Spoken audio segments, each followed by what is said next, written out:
तो नमस्कार प्रणाम भोजपुरिया भैया लोग और सब बताएं कैसे बनी रहुआ सब है। उम्मीद करता नहीं रहुआ सब ठीक ठाक हो खब भैया और हमहूँ ठीक बने। तो स्वागत बाटे आप सबके राइटर बागी भाई के चैनल पर। आज उपस्थित बानी भैया रहुआ सबके बीच में लेके सावन स्पेशल भोला भजन बहुत बढ़िया मैटर लिखले बानी और दिल से बताओ तनी कि एकदम ट्रेंड करी गीत बढ़िया म्यूजिक बनवा के गा लेते। तो चलिए देर ना करते हुए मैटर के शुरुआत कल जा कि आखिर कैसे गावे के बा, का एकर धुन बा, का लय बा।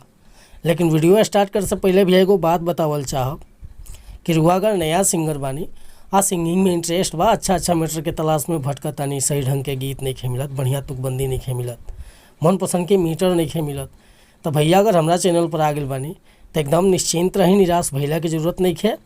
रुआ जैसन भी मीटर चाहत हो खब लिखवावे के बिल्कुल उचित चार्ज पर रुआ के फर्स्ट क्लास के मीटर मिली भैया। मीटर में कोनो प्रकार के शिकायत ना मिली, काहे कि हम हर तरह के गीत लिखे नहीं, हिंदी में भी, भोजपुरी में भी, ट्रैक पर भी और नया सॉन्ग भी, हर तरह के गीत जैसे कि sad song, love song, orchestra song, रंगदारी सॉन्ग, धोबी गीत, पूर्वी गीत, निर्गुण गीत, रहुआ जैसन मीटर चाही बेहिचक कॉल या व्हाट्सअप कर सकीले भैया। हमारे डिस्क्रिप्शन में नंबर बाटे और बतावल चाहब कि चैनल पर नया बन तो चैनल के सब्सक्राइब कर ली, बेल आइकन प्रेस कर ली, ताकि हर रोज़ रुआ के नया मीटर सुने के, देखे के और गावे के मिलत रही भैया।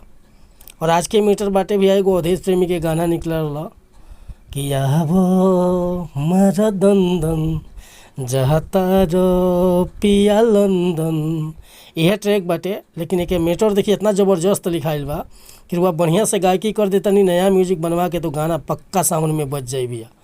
देखिए मुखड़ा कैसे बा, अरे सौरभ फूई फूई करे से का गावे गाना, भोला जी के बसहा के दिल बा दीवाना।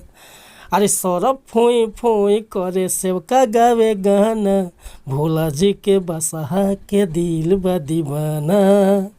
डमरू बाजे डम डम, बोले सभे बम बम, हाँ डमरू बाजे डम डम, अरे बोले सभे बम बम।